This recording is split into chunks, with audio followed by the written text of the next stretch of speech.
this is where a little bit of mythology and personal experiences unite in my own life. Diana being a very famous goddess in the Roman Greek pantheon. And I had a sister named Diana. And I loved her very much. She was a suicide. And in memoriam to her and all Dianas, she was my goddess in life. And in memoriam to those Dianas, I carved this sculpture.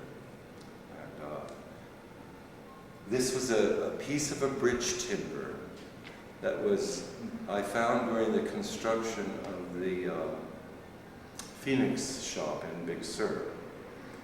And I asked Lolly Fassett, the owner, if she minded if I took this scrap, and she was perfectly generous about it.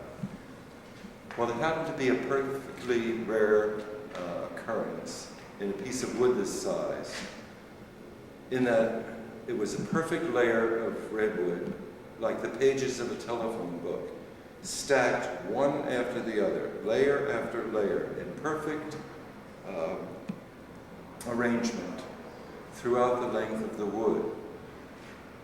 And by knowing that ahead of time, I realized it would be ideal for a portrait face. And the fact that it's layer after layer is what gave me the eyeballs, the perfect circles at the end of the nose. The grain is identical on both sides because I'm working into a perfectly structured piece of wood in the beginning. Other pieces of wood are off on an angle, or they have varying degrees of angles, and it makes it impossible to get a face with no distortions.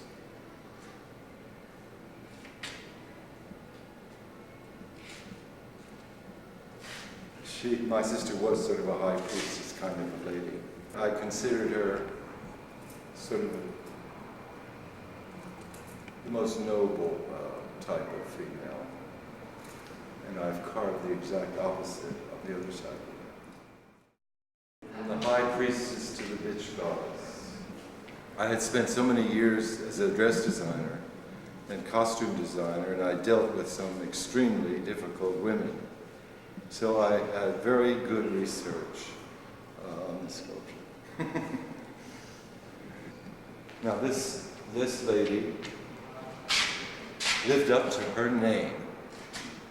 She treated me really rough during the time we had our encounter. And she's been a bitch to the very end.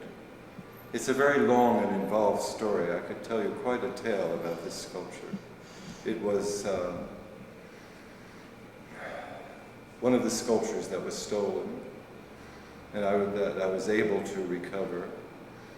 And the boy who bought it from the people who stole it had begun to scrape off all the gesso.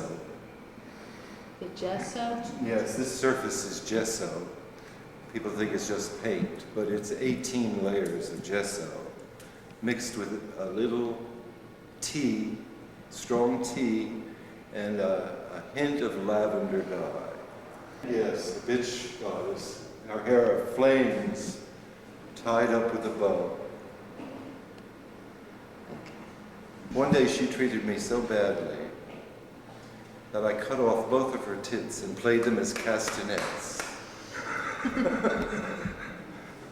And the reason I really cut them off is because I felt the V form was more female than the mammary shape. But while you have the wood, you do as much as you can do with it. There's always room for editing. You hang on to everything until it's time to edit. And someday, if we have the time, I'll tell you more stories about her.